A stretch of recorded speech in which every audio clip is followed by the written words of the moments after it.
Good evening. I have 7 p.m. here in Historic Town Hall on February 12th, 2026. May we open our meeting with the Pledge of Allegiance, please. I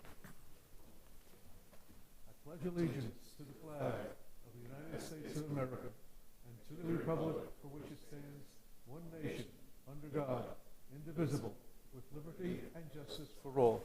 And may I please have a moment of silence for our departed community member, Paul Kobatus. He was involved in many things, and he will be missed.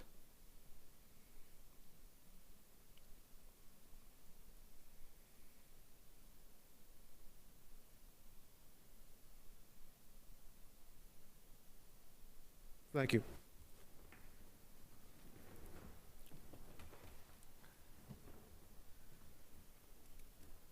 Is anyone here for public comment?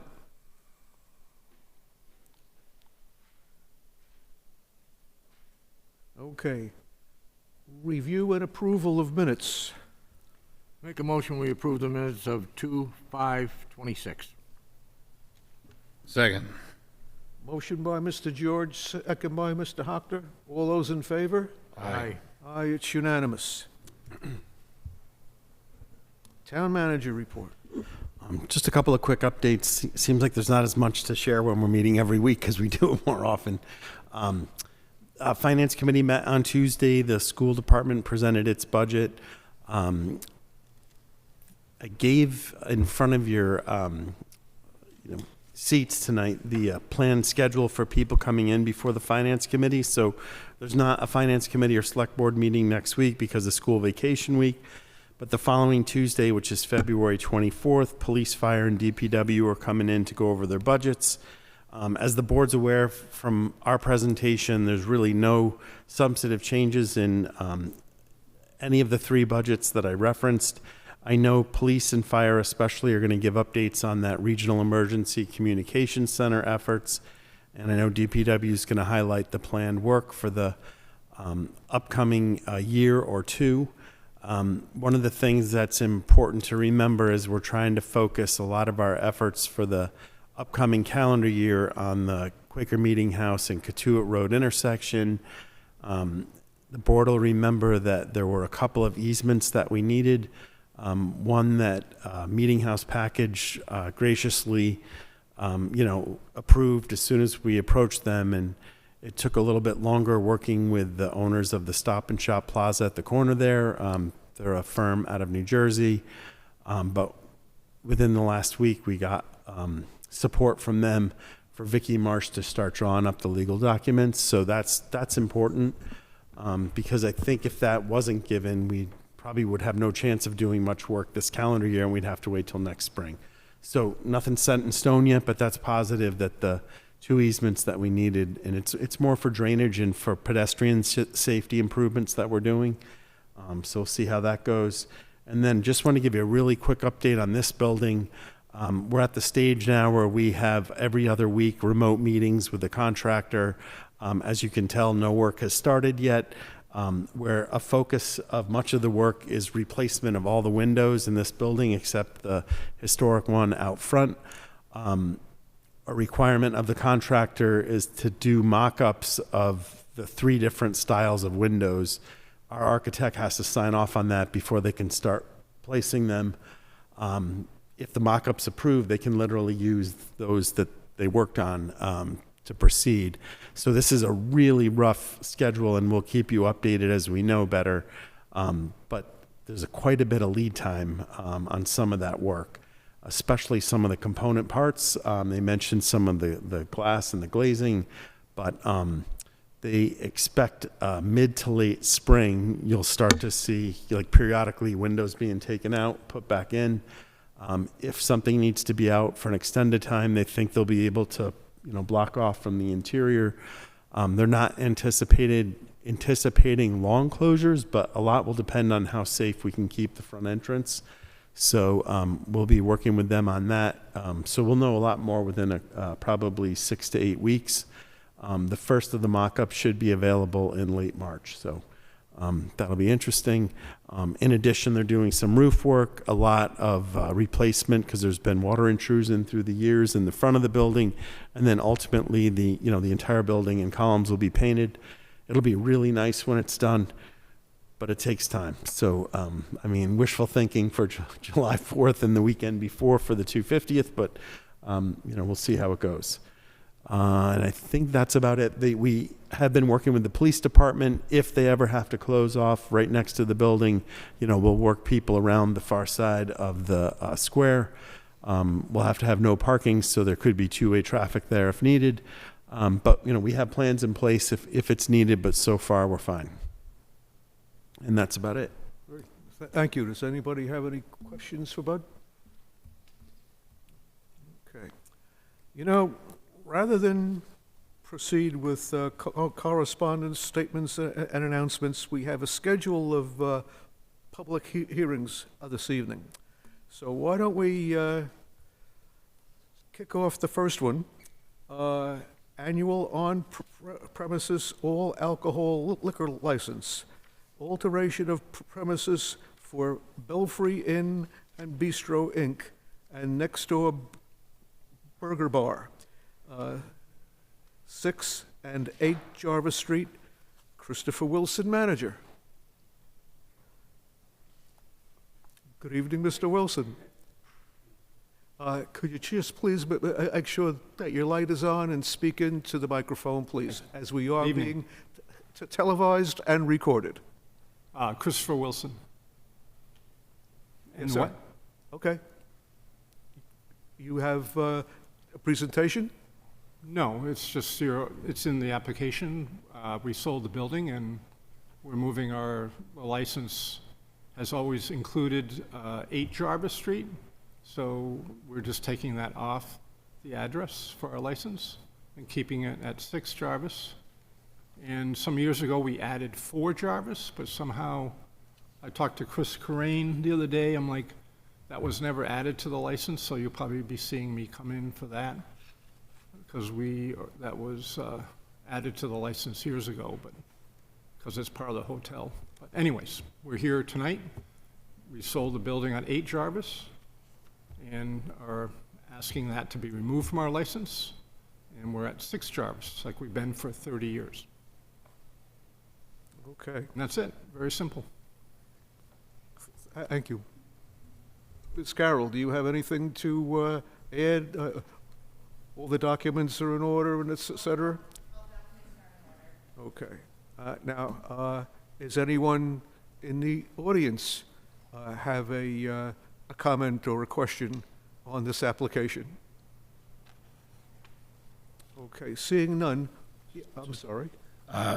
Just one thing I noticed, Chris, is on your application to remove 8 Jarvis Street, it shows it as 7 bedrooms, and then the following application to put it back on shows 9 bedrooms.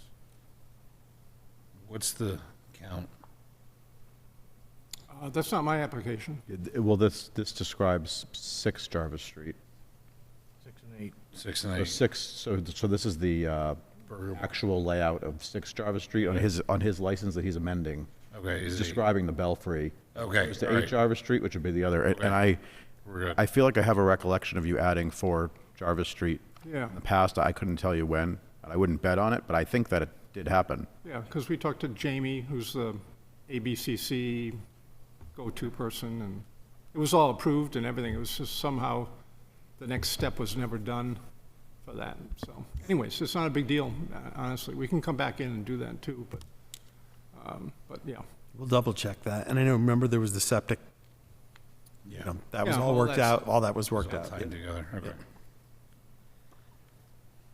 Okay, does anyone from the public have a question for Mr. Wilson? May I have a motion to close the public hearing, please? Make a motion to close the public hearing. Second? Motion by Mr. George, second by Mr. Hockner. All those in favor? Aye. Aye. Aye, it's unanimous. Okay. Make a motion, we approve the annual on-premises all alcohol liquor license alteration of premises for Belfry Inn and Bistro Inn and Next Door Burger Bar, 6 and 8 Java Street. Christopher Wilson, manager. Second. Motion by Mr. George, second by Mr. Hockter. All those in favor? Aye. Aye, it's unanimous. All right, thanks. Best wishes for continued success, Mr. Wilson.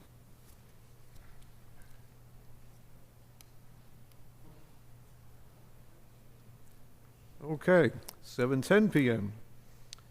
Public hearing. Annual on-premises all alcohol liquor license, new application for Lo Scafo LLC, doing business as La Passerella, 8 Jarvis Street, Lauren Matuosi, proposed manager.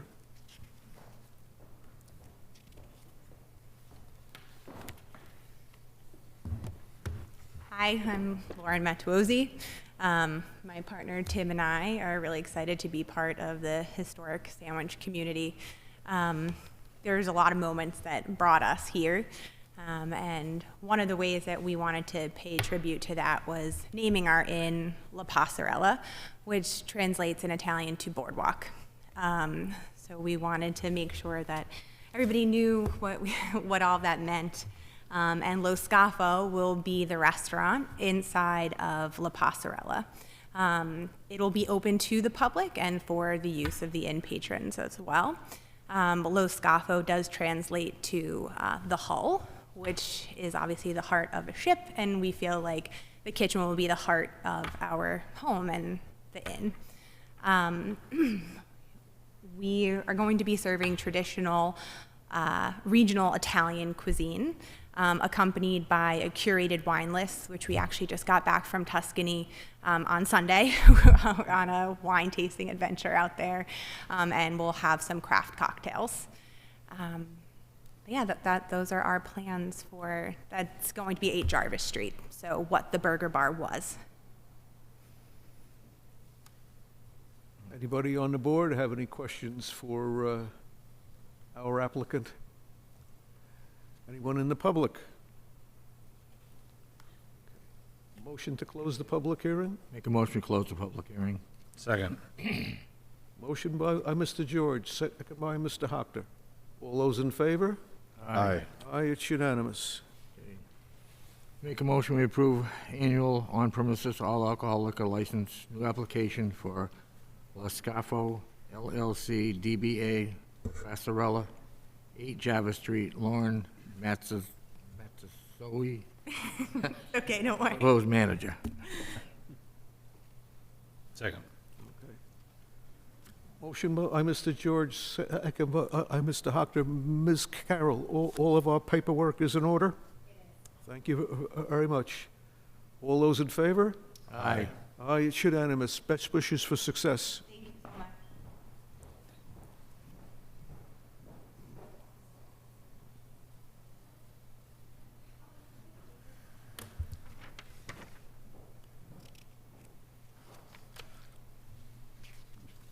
Well, not quite 7:15, but let's move on if you folks don't mind. Public hearing, secondhand dealer, secondhand collector license, new application for Oriana A. Jewelers, 8 Merchants Road, Oriana Arnold, manager. Hi, Good evening. good evening. Hi. I am hoping to obtain my secondhand collector's license. Now the gold is higher than ever. I think it's more important to upcycle, recycle, anything we can do to keep the process going, keep the jewelry store afloat, and do all the good things for the community.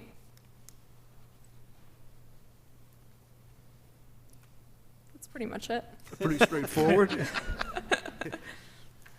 Anybody have any questions for Ms. Arnold? Anybody in the public have any questions for Ms. Arnold? Okay. Motion to close the public hearing? Make a motion to close the public hearing. Second. Motion by Mr. George, second by Mr. Hockter. Now, Ms. Carroll, all of the appropriate paperwork and the, okay. I see it, but I have to ask.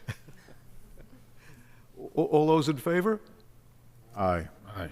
Aye, it's unanimous. Oh, I didn't make a motion yet. Oh, I'm sorry. Okay. I'd like to make a motion that we grant a second-hand dealer, second-hand collector license, new application for Oriana A. Jewelers, 8 Merchants Road, Oriana Arnold, manager. Second. Motion by Mr. George, second by Mr. Hockner. All those in favor? Aye. Aye. Best wishes for success, Ms. Thank you so much. Okay, thank you. Okay, thank you.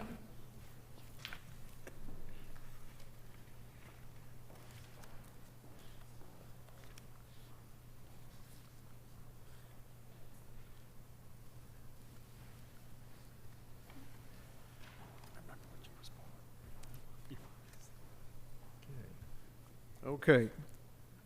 George and Virginia Garcios, update on liquor license and status of Captain's Bar and Grill, 71 Tupper Road.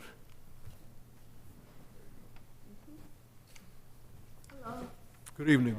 Good evening. How's everybody? Whoops, this thing moves. You know, I was wondering when you have the theater, what do you do with this? Move it away? It's a really versatile hall. I can tell, it's on wheels. I wish a lot of things could be on wheels. Anyway, a week or so ago, 2 weeks, I was reading at the Enterprise that some of the members had questions about our liquor license, which is normal. There's a liquor license in an empty lot. So we were invited to come in or to send a letter. What is going on? I did send a letter. Did you guys get any of that letter, a copy of it? Okay. And, well, we were invited in. Nice to be here. Been in this building so many times. 37 years doing business in this town.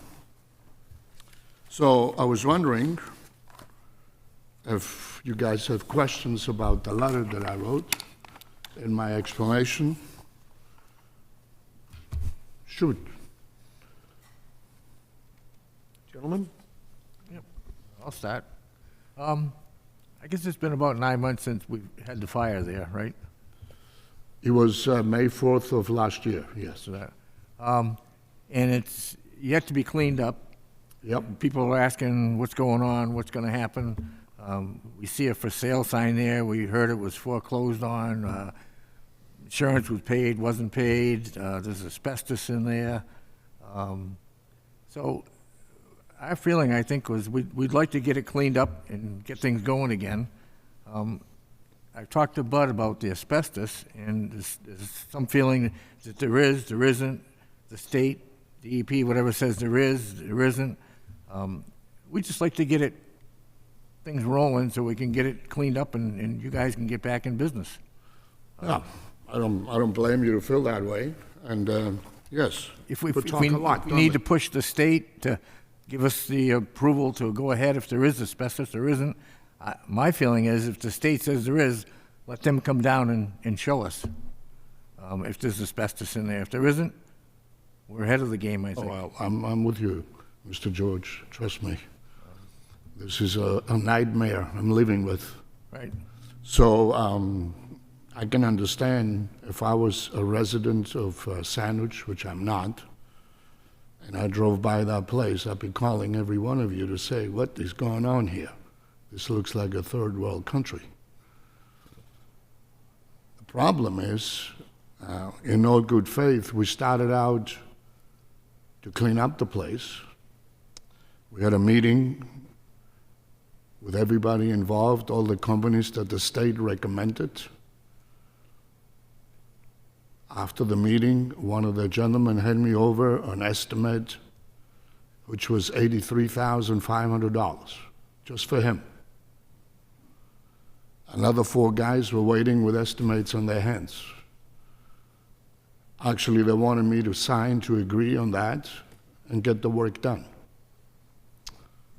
I didn't sign it, I didn't agree with it, and I told the guy that I put in charge to take care of this to call the building department and tell them that we're going to postpone this cleanup till we find out what is going on, because the price was north of $180,000.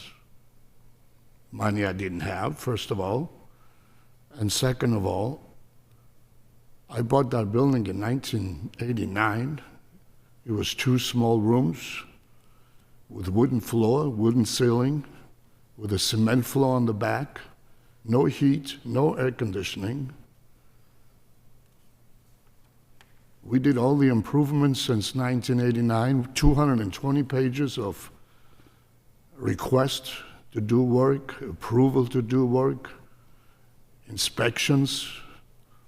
In 2021, we spent almost $700,000 to redo the whole place, revamp the other 2 dining rooms, redo the whole kitchen. How the heck can we have asbestos? There was no heating system, there was no air conditioning system when I bought it. So we looked in further, and we found out that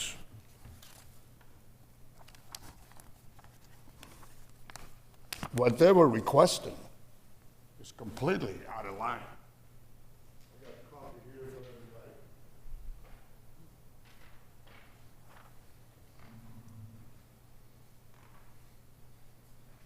Thank you.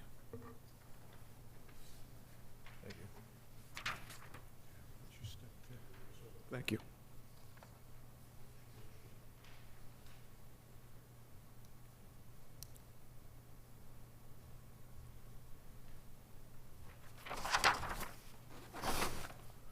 Mind you, since that time, we were asking a lot of people who were experts. We called a lot of lawyers. And finally, we got to this. It says here the situation for which the Massachusetts Department of may issue a non-traditional asbestos abatement work practice approved are. First, they wanted us to put all the debris in 9 different containers and ship it to Ohio. Can you imagine that? For something doesn't exist. So anyway, it goes here. We are exempt under when a demolition of a facility is done under the order issued by a state or local government, which it happens with us.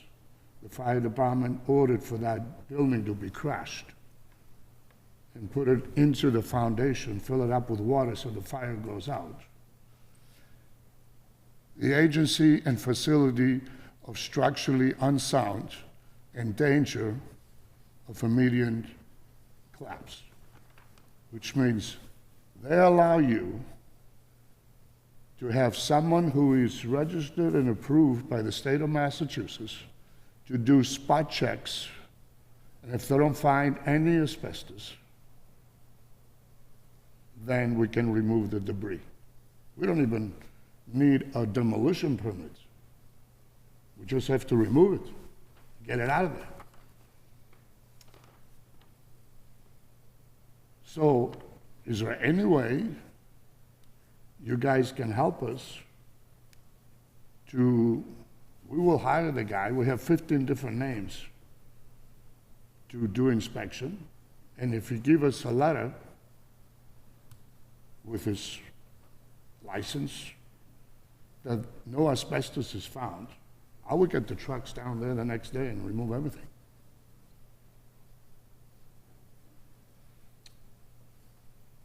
So That's what we need. the question I guess I have is, how did they arrive at there was asbestos on site?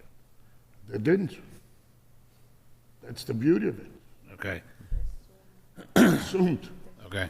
So then, I asked the gentleman, Based on right. when the building was originally constructed, and I don't know when that was. When was the building originally oh, the constructed? building was built in the 60s. Yeah, so they probably figure that there's some probability of asbestos and insulation. This gentleman here, Assuming there was insulation. Right.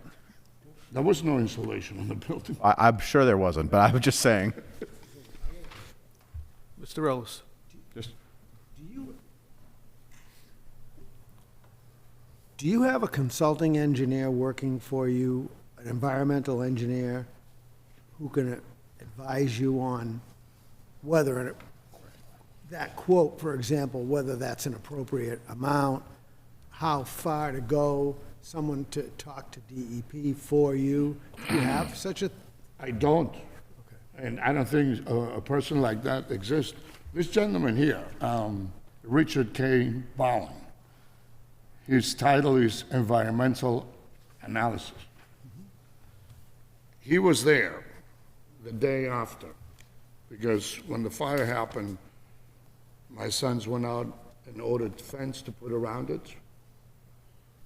The next day they were there, and the fire department said, make sure you put locks so people don't walk in.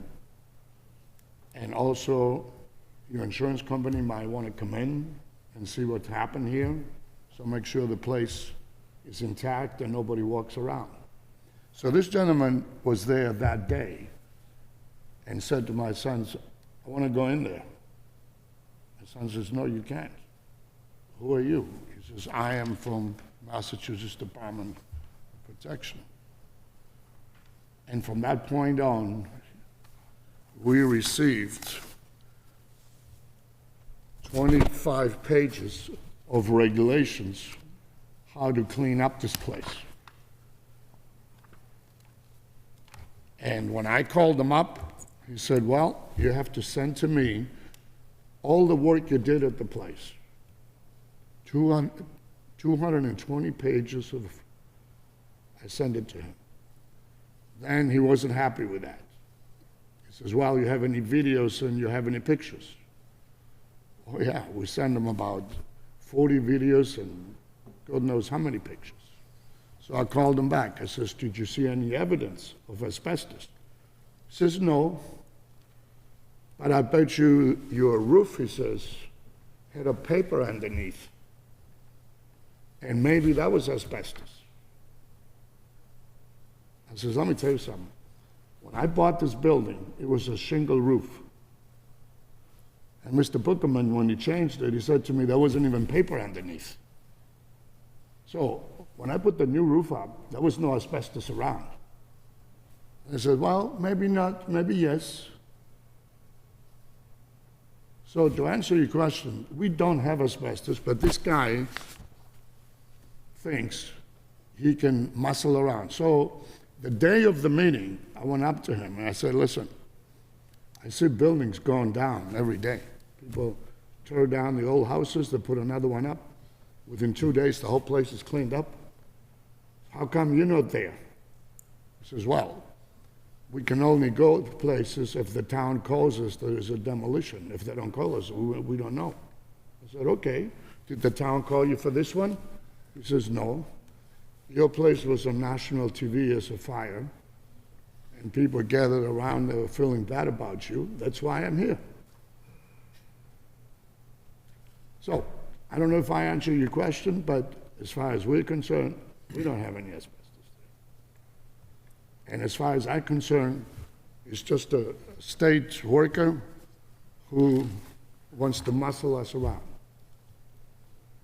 And if we can prove, if we have proof that we don't have asbestos, I get a truck down there, trucks, and remove everything and clean it all up.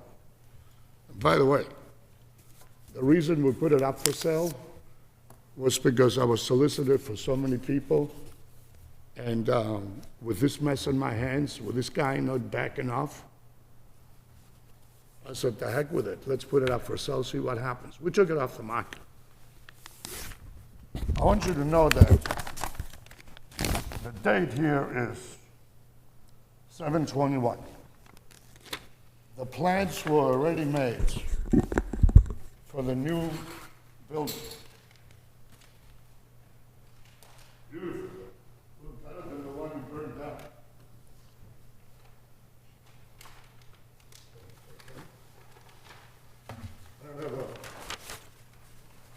This is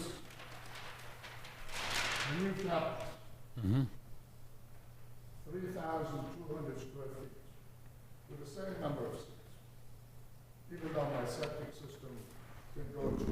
150, 190 seats, but you know how much it would cost to put a building for 3,200 square feet? $1.4 million, 1.5. On top of it, So, but just to give you why I asked that question. You can't put that septic system in the ground or get approval from the town unless you have a consulting engineer who works for you, who designs the system. So, septic, septic. we already have the septic. I know that, but you're missing my point. My point is, you're going to battle without any armor. You need an engineer to represent your opinion with DEP. Right now, it's you and DEP. That's not the way the system works. You need, just like you wouldn't go to court without a lawyer. You shouldn't be making these kinds of, just in my own honest opinion, is you shouldn't be making these kinds of decisions without some representation by the engineering community. Make any decision. No, but I I want to mean, explain where we are. no, I understand that, but We willing to clean up the place. you won't get to first base with DEP without your own engineer advising you on what to do and making out the application to DEP. That's just Right. what I think. Well, we already have the okay from, You sit over there, the people at home, we can hear you, but there's people at home that want to be able to hear you that are probably watching. I'm sorry. If you'd believe it, they are watching us. Okay. So I just want to make sure Anyway, they can hear you. we already have an agreement with him that we arrived the end of December to clean it based on the latest cleanup procedure. This one here. And we already have names of people who make the inspection. We already have how they're going to remove it. And I believe the cost right now, it's about $40,000 to $45,000. And that's without an engineer. Although the people that have watching this thing, they're costing us $600 an hour. I don't know if they're engineers or not. They definitely don't represent us, they're representing the system. So I want to just jump in for a minute. So first of all, I'm sorry about what happened because I know that it's a very traumatic and personal event, and it's very, very difficult to navigate. And I didn't realize until we were sitting here that it was almost 2 years ago that my wife's business was impacted by the fire at Cafe Chu, which shut us down for a period of time. And I know that this is a very, very, very challenging thing to deal with, and then you have this other challenge on top of that, really, right? So you asked us a few moments ago for something. Correct. So could you clarify what you were asking us for? Okay. On my letter, I explained that all the renovations we did, it should have been some sort of a clarification that that building did not have any asbestos. Therefore, the DEP had no reason to assume there is one. But that doesn't exist. Yep. But you have an agreement with DEP now that they're satisfied? That's what we settled that we're willing to do. So you're asking the town, and honestly, we're probably not the right people to ask. I'm sure you're not. I was just, You're asking the town to represent that in the renovations that no asbestos was observed, right? no, what I'm asking is, if we present to the building department a letter from a certified individual who is certified by the state of Massachusetts to inspect asbestos, Yep. one of the 15 names they gave us, would the town allow us to remove our debris? Oh, okay. That's what So- I'm So asking. that's a conversation for the building department. We can't answer that question? I don't think the Sounds building very department- reasonable to me, but I'm not the expert. I know, but I don't think the building department will even talk to me unless you guys say, talk to the guy, we want to clean up this place. I'll follow up on that. Yeah.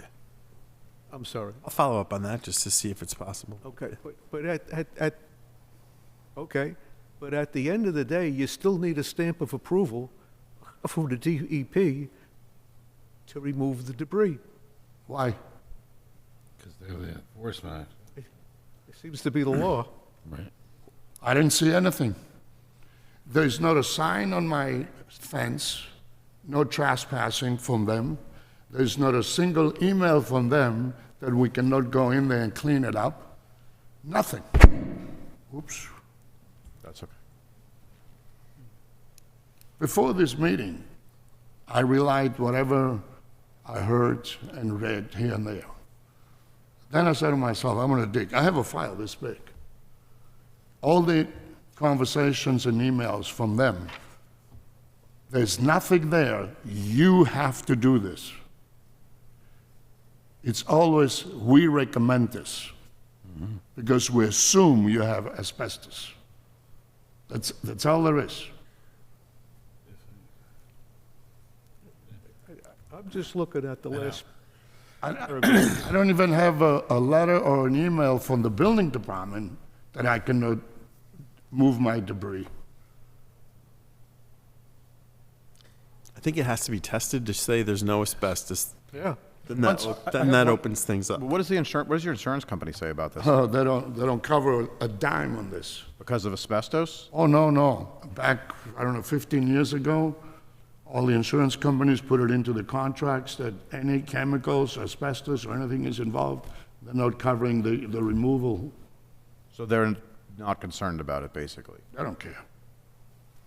But if you had the debris tested and the testing says there's no asbestos, then it's the insurance company's problem, right? The insurance has nothing to do with this. Well, but they should pay for the cleanup. They don't. There's nothing in the cleanup. There's no cleanup on the insurance company. Okay. So. All right, so I'm just going to say this, right? If we just dial this back for a second, right? Because we're getting into a bunch of weeds and details that are not our expertise or authority, for that matter.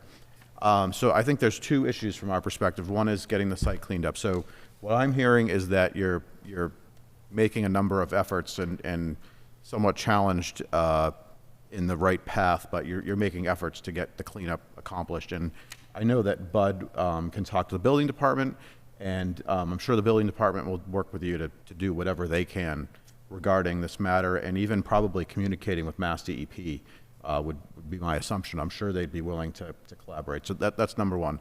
Number two is liquor license. So, the liquor licenses really are the property of the town, and we issue them out to folks, right? And the reason for the discussion is that, there's plenty of members in the community that come to us and say, geez, why are you renewing a liquor license for a restaurant that doesn't exist on a lot full of debris, right? So that's why we're here asking the question. Sure.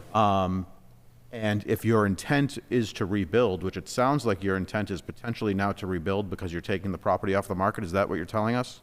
Let me finish the letter that you have. I want to go step by step. First, this is the problem with the cleanup. I'm willing even to go up to the $40,000, whatever it's going to cost to clean it up. I wish we can clean it up for less money.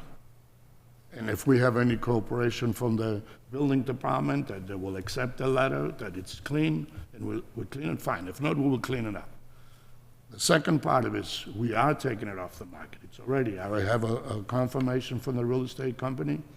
There was a loophole, I guess, on this contract that we have to go to mid-March. And I understand. If he sells it by mid-March, fine. If not, we already have the plans to build a new one. And now it's the question about the liquor license. I agree with you guys.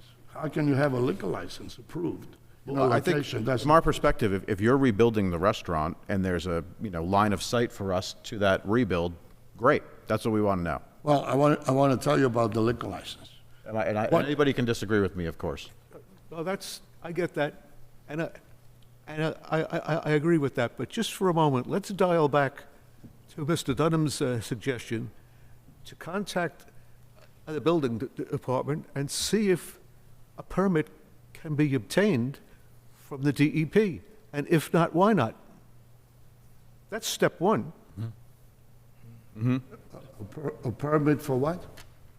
The asbestos and the removal of the debris. To remove the debris. Yeah, if there's no asbestos, why the DEP has a problem? So, Well, they don't know that there's, They don't know that, thank you. Well, they gave me 15 names who can inspect it. It's their names. those are the, so if So you gave us a copy of the non-traditional asbestos abatement work. And is this what you're planning on doing with DEP, this process? That's what they agreed. Okay, so so my question would be, who's going to make out this form? If I have This to, form has to go to DEP, someone, a professional person has to fill this out. absolutely, that's what we have to do. So I that, was hoping I don't have to do that. If I may, so in my limited experience dealing with asbestos as a contractor, it's, what happens is, what they're really asking you for, in my opinion, is that they want to make sure that there's not asbestos on the site. That's why they gave you the 15 names. The 15 names is really a state list where they say, you know, just like you would ask for a home inspector, they give you the whole list of every home inspector within 100 miles or whatever it is. So they give you the 15 names, that's just everybody that's licensed, like in probably in the eastern half of the state, that can do asbestos testing. They're telling you to come in, test your site, and declare that it's asbestos-free. Whether you believe it's there or not, they're asking somebody to come in and give the stamp of certification so you can then go to the town. That is very clear to me. Right. That part, the part I don't like is when they come into, they have to take pieces from here and there. They want you to have a bulldozer or excavator to move things around and take here. And then that, they want to send it to be tested. I don't want that. I want to test it right there. I want somebody to say, well, here's the debris. We're testing that corner, that corner, and that corner. We cannot find any asbestos. I think it's that's. a lot more practical than you're thinking, though, because, for example, your consulting engineer is gonna look for asbestos where a heating system might have been, where a range might have been. I mean, they know where to look. You're not gonna go over to the site and start digging up by. No, those people are trained people to They're do trained to that. go in there and do this, and they operate on the owner's behalf. They don't want to make this into any bigger project than they have to. But someone ultimately has to sign off on it, and that's what this is all about. We can't have a Commonwealth of Massachusetts or a town of Sandwich where people are making up their own decisions about how they clean up potential contaminated sites. And that's all it is. You could hire one of these people and they could go through and find nothing. I don't want to disagree with you, but It's all right, you can disagree with me, it's okay. I think, you know, the thing is, and I have some experience with asbestos abatement in commercial buildings, but my experience is that they always come in and sample, and then all the samples get sent out, and they do the testing. I don't think there's an option to do the testing on site. oh, fine. This is I have far no from my problem with that. expertise. But I think, you know, part of the problem here is that most of the building is inside the foundation, so they need a machine to get it out. Safely. It's gonna be an excavator and an engineer Yeah. standing there and digging and checking And off. putting it into buckets. On what's there, and what will go in a dumpster can go conventionally be disposed of, and what needs to go into another facility to be sampled, gets sampled. And this happens every single day in the Commonwealth of Massachusetts alone. This happens in thousands of locations. I know, and thousands more, it's not happening. I live in East Falmouth. I see houses going down in Mashpee, boom. Next thing you know, there's another house going up. I don't see no EPA there checking it out. Yeah, I think the problem is, though, you're on radar. For whatever reason, You're right, you're on the you're right, radar. you're right. You can't get off. Oh, You but can't, what I'm I here hear to what you're tell, saying, right? But I don't know how you get off any other way than following some. no, we're gonna clean it up. We're gonna clean it up. There's no question about it. And we're gonna look to rebuild. And if you guys don't wanna hold a liquor license, I have no problem with that either. When the time comes and I'm ready to open up, I might go for a seasonal liquor license, I might go for a year-round liquor license. The land to me is very valuable. And by the way, what you mentioned to you about the septic system, I'd like to clarify that. And if you have some input, I'd like to hear it. No, I was only using that as an As an example. example, oh, okay. If you wanted to design one, you have to hire an engineer. So that's what, I think the missing ingredient here He's an engineer. is the engineer. Yeah, everybody wants to make a little bit of money that I don't have. But you know, when they walk up to the counter and they order a lobster roll, they can do the same thing. They can go, oh, he's buying the lobster, he's buying this, how come a lobster roll costs that much? I mean, they're in business just like you are. The engineers? Yes. Yes, they are. Without, See, the without difference which- is without you can which- make your own lobster roll. You can go watch some YouTube videos and find out how to do asbestos abatement. That's I mean, true, you know, too. There's YouTube videos for everything. By the way, the guy I hired to put this together, to clean it up the first time, he went online and he got his license to check for asbestos. So I just gonna make a little suggestion here, right? I think what you need to do is collaborate with the building department and figure out how you get the green light from Mass DEP in collaboration with the building department to do what you need to do to clean this up. We're not expecting to, or there's no agenda about a disciplinary hearing on the license, or we're not looking to revoke the license tonight. That is not on our agenda, but I would suggest that you pursue this with the building department and provide us with an update in 90 to 120 days, and we can go from there. That's my problem. suggestion to you as well as to the board. I have no problem with any of this, and I've been in front of this board so many times for so many reasons, and I have no issues with the town or the board. But this is a very difficult thing, and I feel I'm getting the short end of the stick here from somebody who has a vendetta, because he saw it on TV, and my sons wouldn't let him into behind the fence to take a look around. Well, Why did you want to take a look he around? was from DEP? Yeah. I met him, I talked to him afterwards, the day of the meeting. This is a copy of his business card. He's environmental analyst, that's what he does. You want it? I think on a lot of the letters from DEP, Chief Burke and/or the building commissioner, Ian Reed, have been copied. So I was trying to look on my phone so I could bring it up, which I can't do. But I don't have it off the top of my head, but we have copies of letters that individual at DEP has sent. So, So I can check on that. and just for clarification, just one other thing that's, so the plans that you had drawn for the rebuild and the redoing of the site, was that something that was there, again, was there engineers involved in the design of that? Because I know that when the building, and just from a layman's point, that when a building gets destroyed and it's inside the flood zone, that you have to then incorporate floodplain rebuilding. I think that's out of the floodplain. Is it? Are you in the floodplain there? This side of the railroad tracks is out of it, I think, because they talked Is to the it? fire station, maybe going down. If that was the case, I would have had a problem when I did the rebuild. We spent $720,000, Right. Yeah, that's out of it. and this is the same architect. All right, well, at the end of the day, we'd love to see that architectural work of art on the site and have you back in business, which I'm sure are your goals, but we need to have the i's dotted and the t's crossed before we can proceed that way. Not disagreeing with you, sir. And I Love think- to be there too. But sometimes things take a while because Unfortunately, people have their own agendas and their own ideologies. And we haven't given up yet. And I know some people saw the for sale sign on it, they got all pissed off. I don't blame them. But at the moment, what other alternative did I have? First of all, I haven't settled with the insurance company. By the way, the building was insured for $477,000.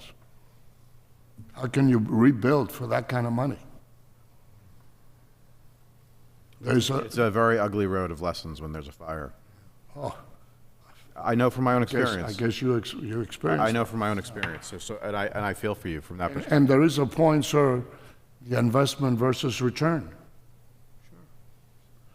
This is a beautiful town, but it still only has 19,000 people. It doesn't get any bigger.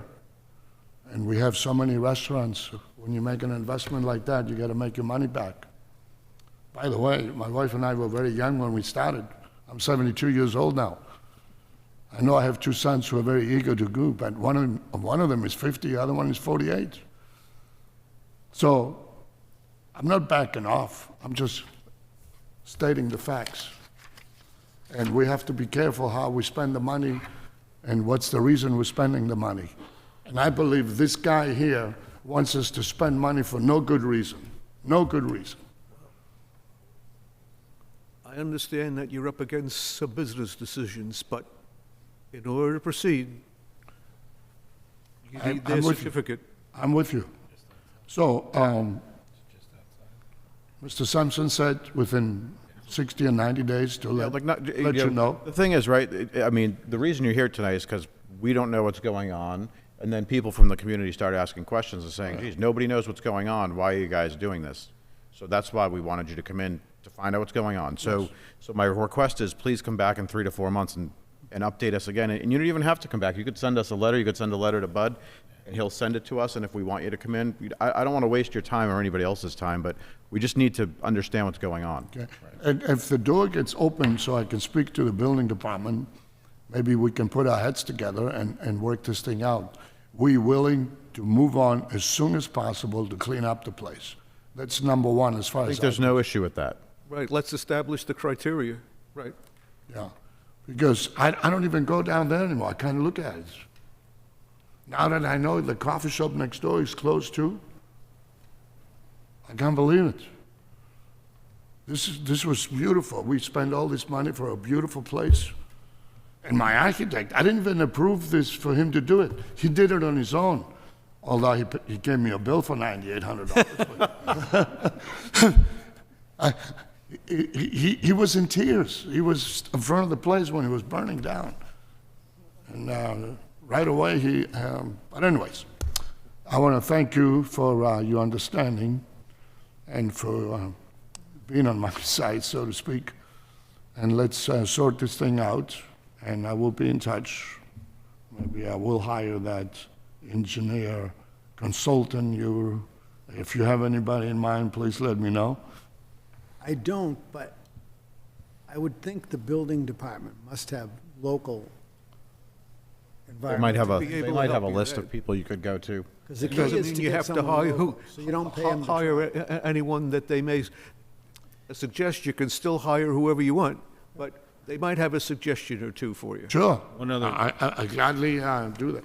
I mean, if you have a problem with electrical, you get an electrician, right? And if you have a plumber, you get a plumber. And you said you're a lawyer when you are defending yourself. So You know who'd be- gladly, I never knew such thing existed. good We were reason. trying to figure out those things by ourselves.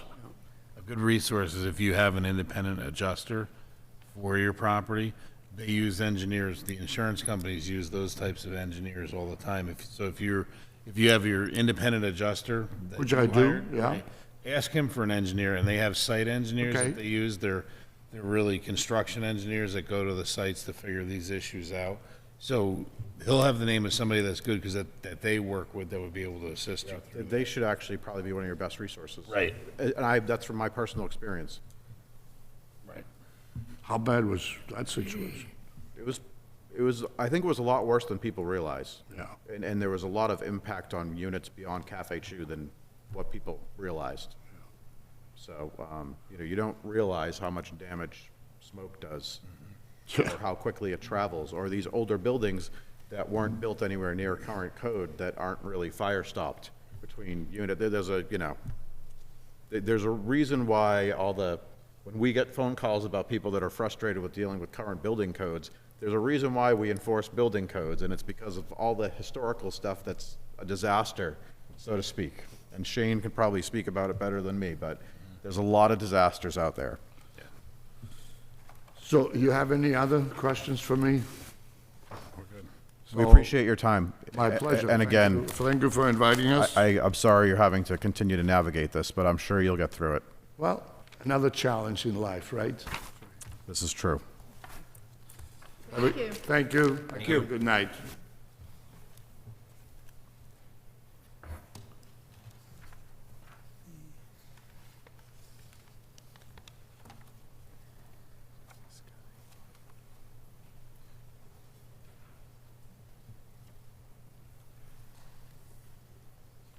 Okay. If we may dial back to Old business. Fiscal year '27 budget update. Yeah, so I put a couple of pages in front of you, and I have it on the screen. If anyone wants it on the larger screen, I can go turn that on. But this is since our presentation last Thursday and the updates we provided. So we got great news on our health rates, that because of our experience and how we had done, it's coming in just under 6%, and we had budgeted 15. So the difference is $800,000, and that ensures that we have enough of a cushion between what our current enrollments are and if a few people get added on during the year. I'll just be upfront that the fiscal year we're in now, 26, we're a little bit nervous about how much would be left because there's been a lot of additions, getting on the insurance, and we think we're within like $30,000 of a $14+ million budget. So, we're keeping a close eye on that, but it sort of told us we needed to keep a little bit bigger cushion. So we feel like it frees up $800,000. And when I say we, it's myself and Finance Director Bill Jennings. So that sort of starts off with where we save the money and then where we feel we should put the money. And I think when I go through this, like the vast majority is going through additional safety, for lack of a better word. So we would like to put $350,000 of that in the excess levy reserve to increase it, and that will help reduce tax payments. Again, that's the easiest way I could explain an excess levy capacity is the difference between what we're allowed by law to charge residents versus what budget we present to them and what they get voted at town meeting. Most communities operate right on that cusp. Ever since the power plant new growth came from Unit 3, we've tried to save that as much as we could. And it's sort of shocking that this many years have gone by. And we're proposing to bump what was, and I'll get to the actual numbers in a minute, but what we were proposing a couple weeks ago at 3.2 million is up to, 355. So we're going the right way. Next one probably needs no explanation. Snow and ice is the only account that the state allows you to deficit spend. We do have a $500,000 reserve fund under the control of the Finance Committee, but we try not to go there unless we really have to. So we did we had $100,000 in that amount, and we bumped it by 50 to $150,000. As of earlier this week, we had yet to go over what we had appropriated for the budget, but I think we've been outstanding, if not plowing, more days than we haven't been the last 2-3 weeks, which has been tough. And I know the board's very familiar with the next two, like where we feel like we're getting some leverage in terms of some available funds. We think it would be wise, again, to put some money into the stabilization fund and into OPEB. So if you recall, the initial proposal was to put $100,000 in each, so this would bump to $250,000 each, which I think not only is a wise thing to do, like with any financial uncertainty that might lie ahead, but also if and when we go to do an additional municipal bond rating, the more we put there, the better chance we have from going from AA+ to AAA, which has been a long time goal. I shared with you when we talked about capital that there were some new quotes on some of the more expensive DPW equipment. So we had to bump that by $65,000. I should also add that Bill Jennings and Heather Harper, who oversee the capital, met with the CIPC on Monday, and they voted unanimously to approve the town's capital requests. They're having the school come back in just to explain some things, but all of the capital requests that we had on, they supported. In speaking with Roger Forget, you'll remember that some of their budget estimates are based on what they're hoping to get from the governor's state budget. So when the governor's state budget was actually issued, they were able to refine, and unfortunately it went a little bit the wrong way. So we need to bump what we had estimated for an assessment by another $45,000 above what we had. I think it bumps the total increase to about 5.1, and we do have 5 extra students there this year. So a lot of that makes sense. I know one thing that he talks about a lot is that they're just a whisker above their foundation budget, which is like the minimum budget they can charge. So all that made sense. And then I think I shared when we went through the general government operating budget, you know, as personnel changes happen throughout this part of the year, if anything changes, we'll update it. So in the last few weeks, we've had, I think, 4 people move between different positions. After one person left, it sort of starts the ripple effect. So we were able to save another $9,400. So right now, the general government budget is down from 2.92 or 3, I can't remember, to 2.88. So, you know, if anything materializes, I'll be sure to update it. Before I go to the next page, I want to stress that at this point, like, we only expect to get solid information on 2 more items. One being the other part of health insurance, and that's dental. You know, we have set aside a certain amount. Our thought is that's going to be less, but they didn't quite have the dental rates ready. My guess is where that makes up such a small portion of our total expenses, we probably won't do any further adjustments on health insurance. And probably the big one is we need to get clarity from the County Retirement Association on what our assessment will be for next year. Today, Sandwich hosted the monthly Cape Manager meeting, and the director of the Retirement Association was at the meeting, and she thinks we'll have that final number hopefully by the middle of next week. So I think what's always a delicate balance when we're going Tuesday, Thursday is I always want to make sure my bosses get updated first. This is going to be like 98% of the update, depending on what we hear from the Retirement Association. But the next meeting in the cycle is with the Finance Committee, so I feel like I can go through all this with them where I shared it with you guys. If something happens of any substance with the retirement assessment, I'll be sure to update you guys over the next week and a half before I go to them. So so that's what the quick summary looks like. And Bill and I are going to, we have the date because, you know, we talk about this in our meeting every week. So we just thought we'd do a running tally of the changes since we made the budget presentation.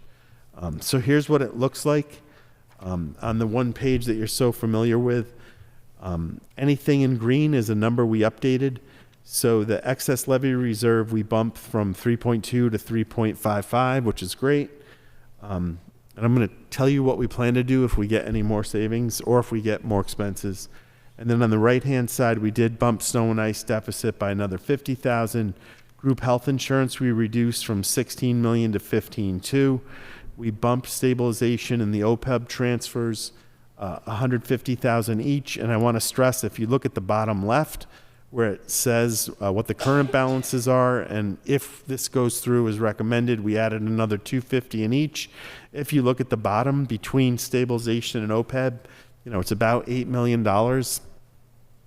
10 years ago, our OPEB fund was $1, and stabilization was probably a little more than $2. So, like, really, we've worked hard to try to make things as safe as possible, and I'll go back to that theme in a second. The capital budget, this includes that additional on the bids or the cost estimates for those 2 pieces for DPW equipment. Upper Cape Tech, it includes the additional amount that Roger Forget mentioned to us. So again, it's just under 6%. And then the general government budget went down by a little.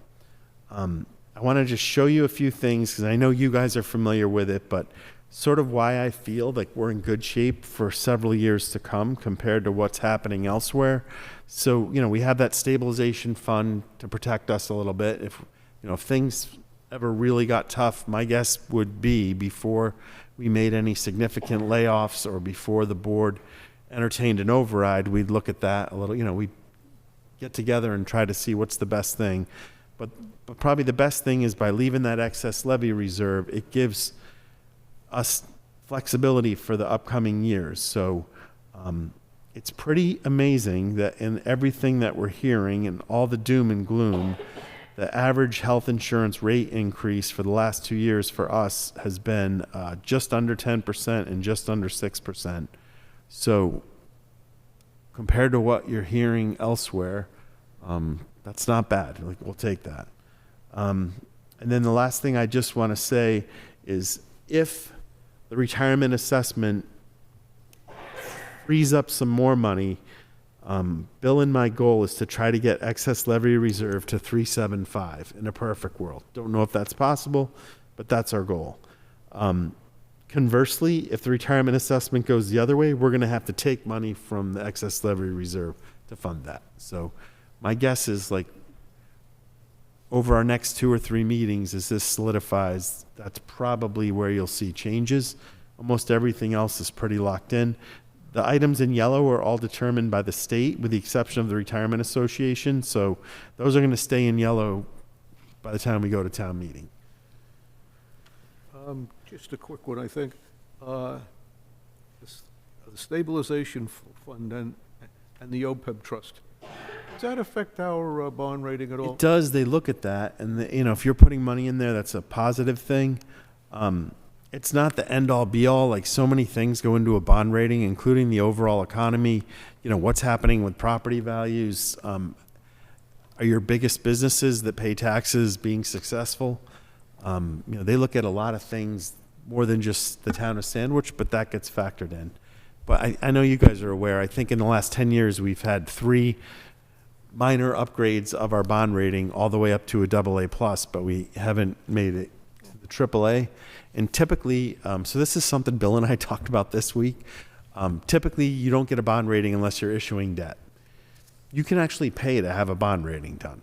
And, like, I don't know, that's something we should talk about at some point. That's a roll of the dice. So Bill's going to find out what the cost would be for that. It's not cheap, but hypothetically, we look at a project like the DPW fire substation. Like, if you're a AAA, we could find out from our bond advisors, well, that would likely, I'm making this up, that would save you 0.5% on interest. That's going to save you this amount over time. Or, if it stayed the same, we'd know, like, roughly what our current estimates are, and they would be accurate. But I mean, it's a roll of the dice. Like, do you want to pay money to something you're going to have to do again if you actually go out to bond? Personally, I have to say we haven't had that rating done for 5 or 6 years, and think of how much further we've come. Part of me wants to roll the dice and find out, like, what we are. The Marina building, the last I think it was the Marina building and then the library and the Cal. But you figure those have been open for a while, and we get that rating before we issue the debt. So, I mean, that's probably 5-6 years, I would think, at least. If you're interested, I have copies of that report. It really is fascinating because it looks at way more than just the town. But just one of the questions I always get asked, maybe you could explain it, is the Upper Cape budget with, like, the 5.86% on there, is that, and the question I always get is that their year-over-year increase because of student increase, or is that the year-over-year in their budget that they're assessing us? Yeah, so I'll say it's their year-over-year increase. So it's like our assessment last year was 5.86% less. But by the enabling legislation that established Upper Cape Tech, the operating budget gets split based on there's 5 member towns, Sandwich, Bourne, Falmouth, Wareham, and Marion. Each of the 5 towns gets assessed based on your enrollment at Upper Cape Tech for the prior year. So it will pay next year for operating budget is based on the current enrollments right now at Upper Cape Tech. Capital portion of their budget gets apportioned by the K through 12 enrollment back at home. So that's how that goes. And I will say a couple things that I've learned over time, and that I think we can all wrap our heads around. The difference between Upper Cape Tech and a public school that's part of a town, like, all these line items right here that we take care of, they have to take care of those too. So it's not like our school department has to worry about group health insurance, retirement assessments, all those things. But a regional tech school does, because they're paying for all those costs. So I'd add that, and then I think that's about it. So at the Cape Manager meeting today, I was sitting next to Bourne, Falmouth, Eastham, and Orleans. And then people were further down the table. I couldn't hear as well with everything that was going on. But it's sort of eye-opening how many communities will be looking at an override either this coming year or the next 2. And some of them are, like, well-established towns. And when I say going for an override, I won't say which town, but one town has a total budget all in of 45 million, and they're going to need an override of at least 4 to 5 million. So they're asking for an override for 10% of their overall budget. That would be like us asking for a $10 million override. And unless something drastic happens in the next 2 to 4 years, I don't see an issue with us being able to get by the way we've managed our money. And there's a town that's bigger than us that is looking at one probably next year. In their words, they squeaked by this year. They don't see how they can for next. So it's really interesting. I think, just from my own observations, but if you read the local papers of the other towns, for the towns that do have local papers, you get some insight into how well we are really doing from a stability, predictability standpoint versus some of the other towns that have some real challenges in front of them. It's also the post-COVID, the population shift where they weren't used to having everybody there all the time, and then now they're all there, and needs go up and costs go up. There were a couple things I saw online, which I'll just comment on briefly, but one is that the health insurance increases, and there was some commentary online about how the town needs to go out and shop for health insurance and et cetera, Sorry, I didn't mean right? And the message is we've done this, right? It was a very, very significant effort. There was a lot of lifting involved. I think Melissa lost a couple years off her life as part of that effort. Yeah. But had we not done that and made the shift, which I think was about 5 years ago, Yeah. our healthcare costs would be significantly higher, and the increases would also be significantly higher. That's the short version of the story. We'd be paying millions more than we are. The smartest thing we ever did was to transfer to Maya, I think it was 6-7 years ago. And one of the biggest things is they offer a 2-person plan. So I'm not going to disparage any other group, but the group we were with, you either had a single plan or a family plan. So if you were a 2-person household, you still had to buy the family plan. Well, now we have something in between that's cheaper than a family plan and a little more expensive than a single plan. That saved us money. And not to get on my soapbox, but yet again, it's sort of shocking how knowledgeable people on committees and or the public don't understand that there's laws and rules a town has to operate by that don't relate to the federal government, the state doesn't impose on themselves, and that certainly a private business doesn't have to do.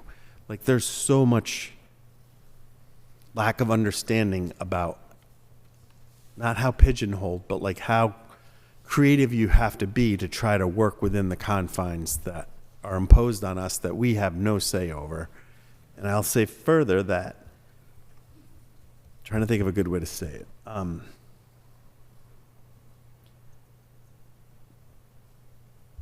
Around the table, we control, 1/3 of the budget and probably 25% of the employees. We have no control over the rest.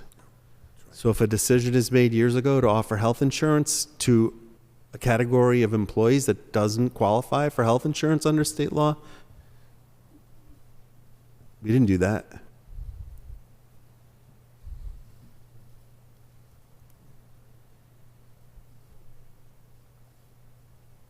The other one that I saw is the tuition assessment line item, which is really driven by charter schools, right? It's 100% charter schools. It's not about special education costs when we have No. to send special education students out of district. It's not about Upper Cape Tech. This is just some of the conversations I've seen online or as parts of other meetings, right? But that state assessments line item is 100% pretty much tied to charter schools. I don't know what else would. I think be it's in there. about 600,000. Is school Yeah, choice school in choice out is in there, but that's like 600,000. Like 4.5 million is Oh, it's charter minuscule. schools. Yeah, but what I still don't understand is, like, according to the data we have internally, there were 33 fewer kids going to charter schools, and yet our assessment last year went up 10%.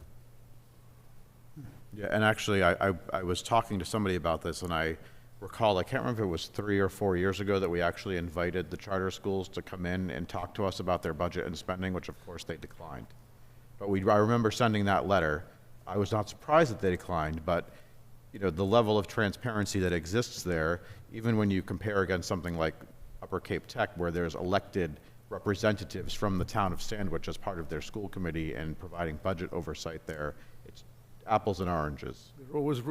They're always ready to come in to Mr. Forget and his group. Yeah, that's, I know, our last meeting, I asked a similar thing, Dave, and Bud actually, just for Dave and for everybody else, when you brought up the coming to the meetings, what did the charter school They will not come to a public meeting. ever? The charter schools, and there are 4, at that point, there were 4 that we were sending kids to. Now there's 5. Vast majority go to Sturgis, so the 5 of the directors of those schools got together and they nominated the Sturgis director to come meet with me. To his credit, he came to me with reams of information and was very nice to talk to and everything, but And they're they're not coming to a public meeting. spending taxpayer dollars. Yeah. That's all, sir. Thank you. He understood our frustration too. It's a business, though, and they're not going to share with you Right. how their business is doing. Sorry. Sticky one. If I'll look up just so I have a more accurate estimate on your question about assessments, I have it right here.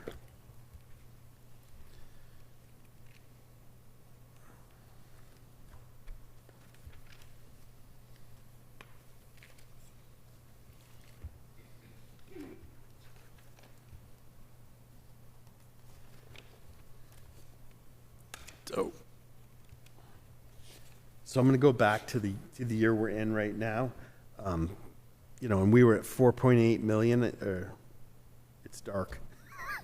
Yeah, 4.8 million. So 513 was for kids choosing public schools, not charter schools, and 4.3 million was for charter schools.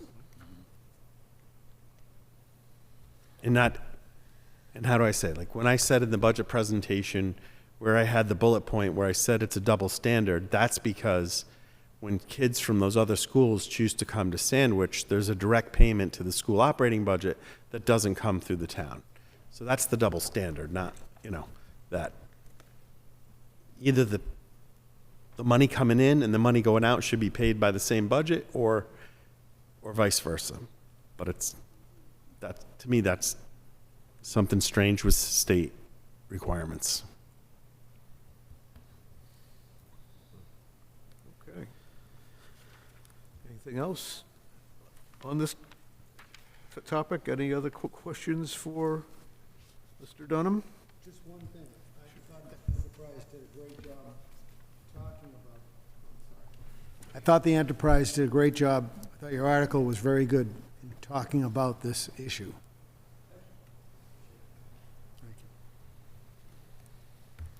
I mean, not to be a broken record, but if we get that retirement assessment, if the dental insurance changes enough which it won't, to change something significantly, I'll make sure I update you all before I go to the finance committee on 2 Tuesdays. Okay. Under old business, other matters not reasonably anticipated by the chair, I have none. New business, process to review various requests for public road restrictions. Melissa can help me when I forget 2 or 3 of these. So I would say mostly in the last 2 to 3 months, we've been contacted by 4 different groups to ask for the board to consider either adopting that safety zone, thickly settled zone, holding a public hearing to determine if parking should be restricted on a public street. And there's a unique situation going on in a small road or 2 in town where people who live on that road are parking massive private contractor vehicles on the street. And so the individual there has been great to work with, and he's actually been reaching out to us for probably not 8-9 months. And he was contemplating a town bylaw amendment But we're working with him on that. And then there's a fifth request just for, so I'll go through what those are in a second. And a fifth request on a speed limit on Farmersville Road on a particular bend. And so what I thought I would do, and I just wanted to make sure you guys were good with this. As you know, Paul Tilton's been on injured reserve for a while, but he's on his way back. So I've been working with Sam Jensen, and we're going to meet with DPW, Police, Fire, to sort of come up with a standard review process so we can check out these requests. So one's for Town Neck, all of Town Neck. Another is for the end of Pine Street where Pine and Grove come together, near Heritage. Another one is near where the cars are parking from Snowy Owl.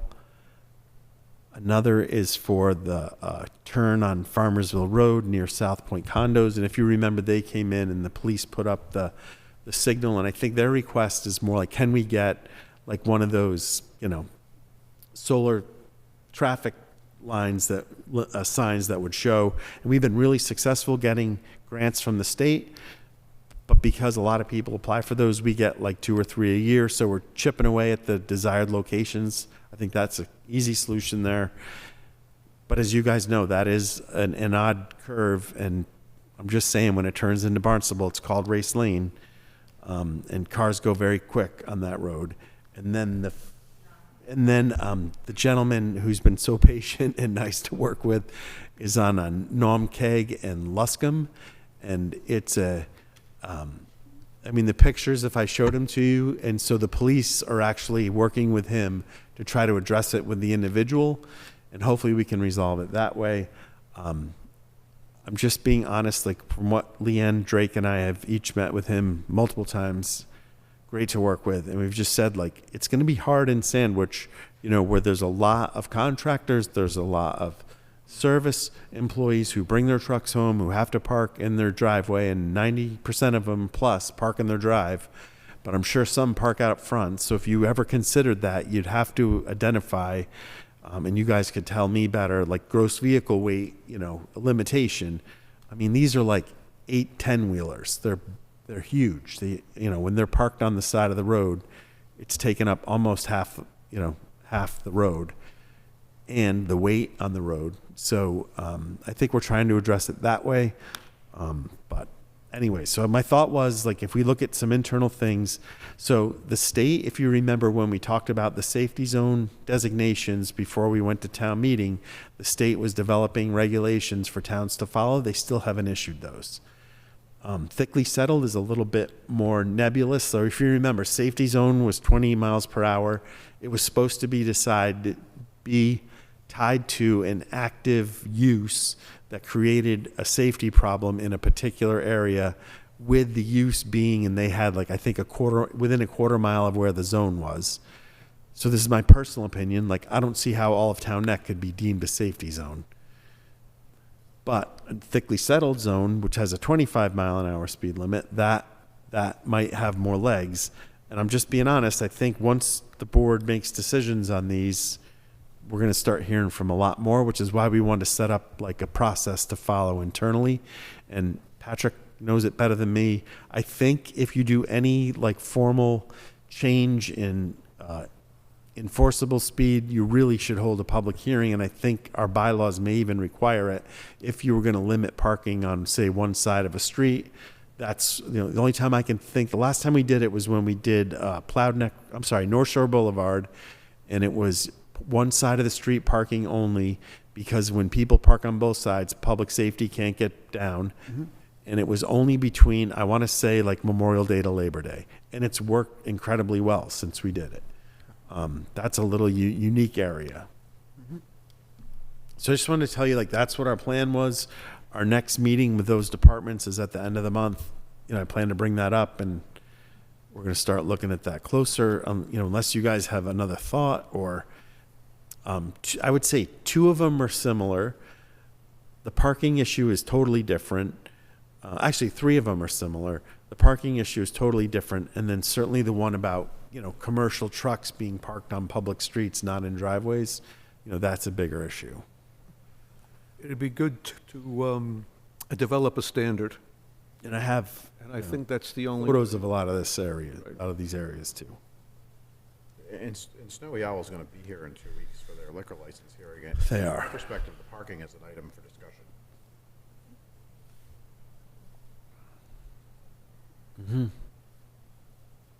It'll be an interesting discussion.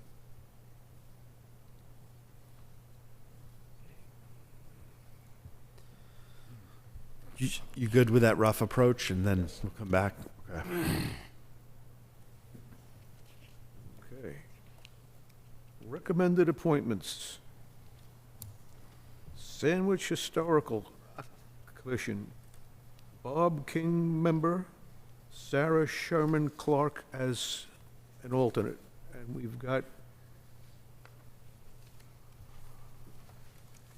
endorsements for both those positions from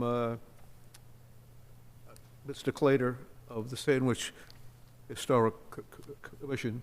Does anybody have any thoughts? Only one, and it's just a typo. It should say Sandwich Historical District Commission. Because it's not the Historic Commission. Then it's... So this is not the Historic District Commission. Historic District Commission. It's not the regulatory board. It's not the regulatory Yeah. board. Okay, good.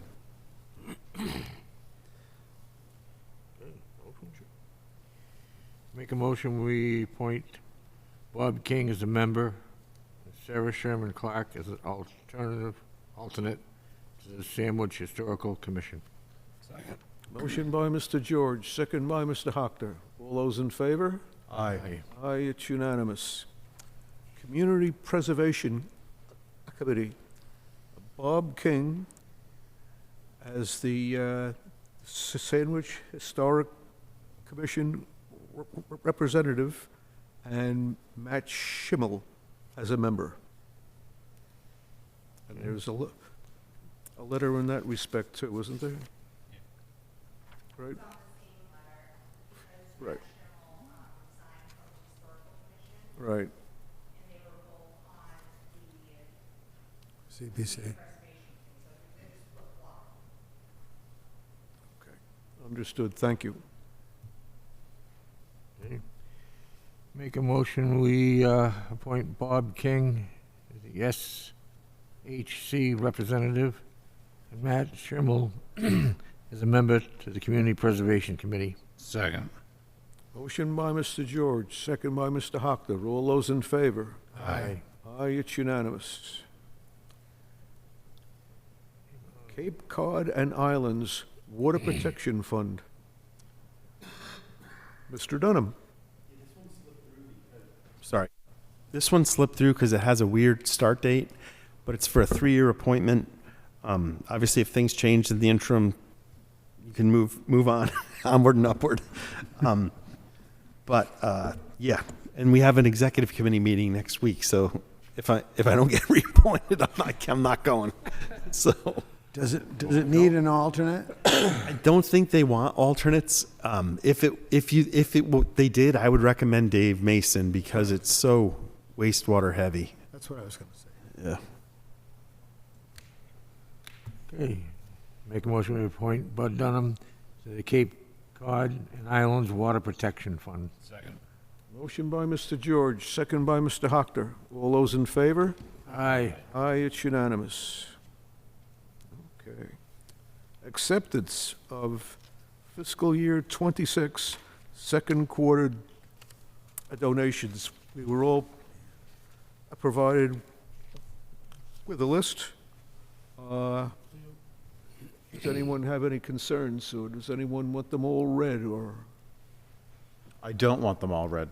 I'm good. Did you ask the question? It works for me, Mr. Sampson, but is everybody else comfortable with that? Okay, thank you very much. The total, the grand total is $36,530.83, and it's for the period October 1st, 25 to December 31st, 25. Make a motion, we accept the fiscal 26 second quarter donations as presented, a total of 36,530.83. Second. Actually, it's the fourth quarter, right? The second. Okay. Okay, thank you, thank you. Okay. Motion by Mr. George, second by Mr. Ellis? No. No. Mr. Hocker? Sorry about that. That's right. All those in favor? Aye. Aye, it's unanimous. Okay.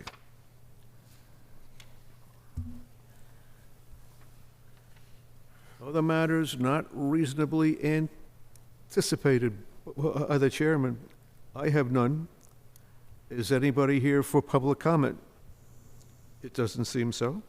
Charlie, can I mention one quick one? Sure. Just, I did also put in front of your chairs that Finance Committee, when departments and others are coming in, if you want anyone to come to one of our meetings, like Upper Cape Tech or anything, let me know, and I'm sure we can work that out.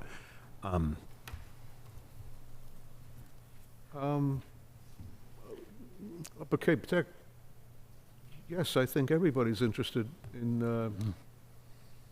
Mr. I keep wanting to call him the doctor, but it's Mr. Forget's presentation. It's always informative and worthwhile, I believe. Anybody have any alternative thoughts? Okay. But they're coming in for Finance Committee, right? Okay. Closing remarks. I'd just say, I wanted to thank Mr. George for, he called me a couple days ago, and I saw that he was calling, so I put my seatbelt on. But he was calling because he noticed my dad's driveway wasn't plowed. And I had promised my dad the day before that I would plow his driveway, and I hadn't gotten there yet. But he said, I'm going to take care of this for you, which was very kind, and I want to thank you for it. It says a lot about who he is as a person and the things he does for people. But I think it's important, and there's been some other examples of this in recent months, and I know that with the snow and the cold and all this stuff, right? If you need help with something, we know how to get things done for people. So if you call our office or you call one of us, we'll help you figure it out. But thank you, Bobby. No problem. Thank you. The grass will grow back, Dave, don't worry. Yeah, it wasn't the driveway, it turns out, but you know. Sold the door, too. Wrong location. It's a new walkway, it's all right. Gotta take care And I called him up afterwards and just told him it was taken care of. Right. No, I told him you did it. And he was very appreciative.